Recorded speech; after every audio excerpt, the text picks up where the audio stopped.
Jericho, hugas kamay nga ba sa pang-i-snap kay Kim? Gumawa ng ingay para nga ba pag-usapan ang movie nila?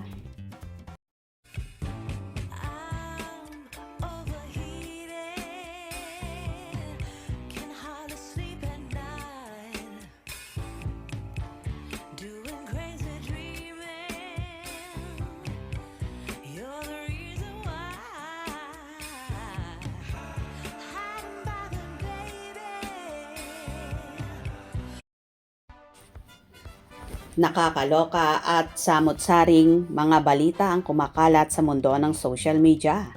Kanya-kanyang haka-haka mga netizens tungkol sa mga pangyayaring naganap kamakailan sa noontime show na It's Showtime kung saan nagtrending nga ito.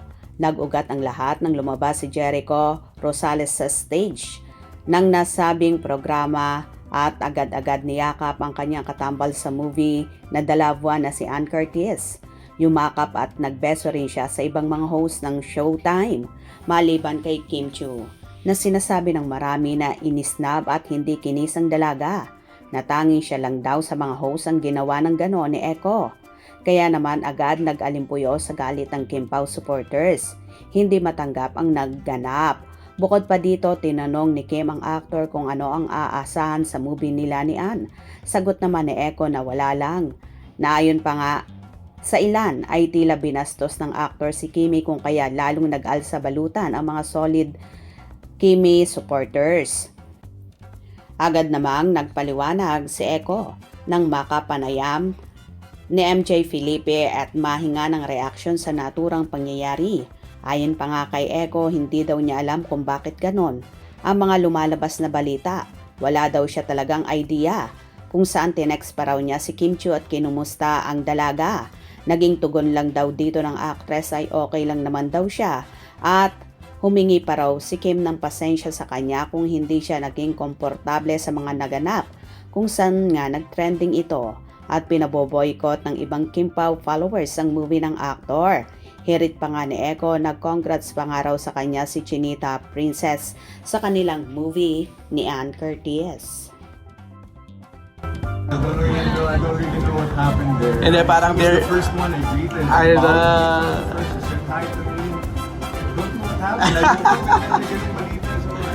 don't know what happened. Right. I don't know. So I had to. I went to text her. I said, hi Kim, what's happening? Why is this happening? I don't know. Are you okay? And I asked her. I said, That's "Are you good. Okay. That's good. Is there something that made you feel uncomfortable? Ayon naman sa ilang fans na hindi pa rin matanggap ang mga pangyayari. Hindi daw sila bulag para hindi makita ang inasal na yon ni Echo at pinagbintangan pa ang aktor na sinadya raw ang mga pangyayari para mag-trending, umingay ang movie nila at pag-usapan na rin. Baka sinadya para umingay ang movie kasi ganito yung mga haba-haba ng binasa ni Kim. Maayos yung tanong ng tao sa'yo tapos sasagutin mo ng wala lang. Talagang magre-react ang mga fanay ng Kim Pao. Basic lang kasi ang mga tinanong ng maayos. Sasagot dapat ng maayos para walang issue. Ganun lang yon.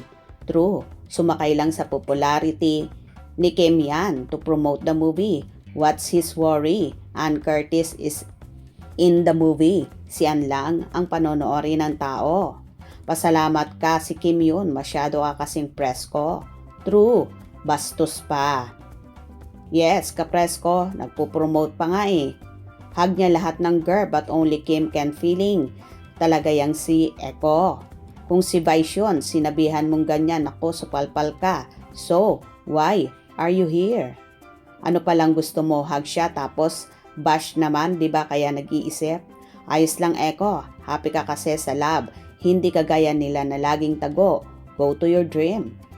Kala ko si Edu, natawa ako sa reaction niya. Wala lang talaga.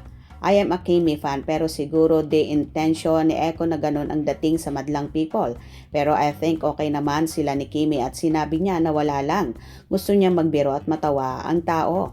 Pero syempre depende sa mga taong nanonood kung ano ang dating sa ganong salita. Si Kimi, siya ang tipong tao na malambot ang puso naman at mabait at mapangunawa. Wala lang din yung movie mo, ha ha ha ha. Nag-promote ka pa, High Kuya Echo naman. At least he acknowledged it. It wasn't intentional. Huwag ka na lang magpaliwanag, huli na ang lahat. Nagawa mo na. Hindi ako fan ni Kim pero pangit yung pinakita mo sa kanya. Layo na ng aura nito sa dating Echo, wala lang. Sa haba ng binasa ni Kim about movie to share and to answer, wala lang. Promoting movie with Ann Curtis, wala lang. Sorry, wala lang yon. Akala mo basta-basta lang si Kim Chiu Hehehehe. We, showbiz nga. Gwapo ka pa naman. Hindi na pala. Wag nang panoorin ang movie niya. Lol, kung akong nandun, super hug ko pa si Kim. Hugas kamay. Ha ha ha ha. Ganon. Wala lang. Wala lang din ang sagot niya. It's showbiz para lang may pag-usapan plus promoting the new movie. So let's make this crap big. Ha ha ha ha. You know what happened? Huwag ka nang magpalusot, tingnan mo ulit ang video at tingnan mo ang ekspresyon ng mukha at mata mo nung sinabi mo ang wala lang. O ka lang, kaya ka dyan para mag-promote. Kung wala lang pala, mat ka pa nagpunta, dinamay mo pa si Ann. Yung sa beso, di yun issue, pero yung paano mo sinagot si Kim na wala lang, parang di ka nais-nais. O diba, anong magiging reaction nyo sa naging paliwanag na ito ni Echo? Hugas kamay nga ba siya? Hope you enjoyed. Please subscribe for more info.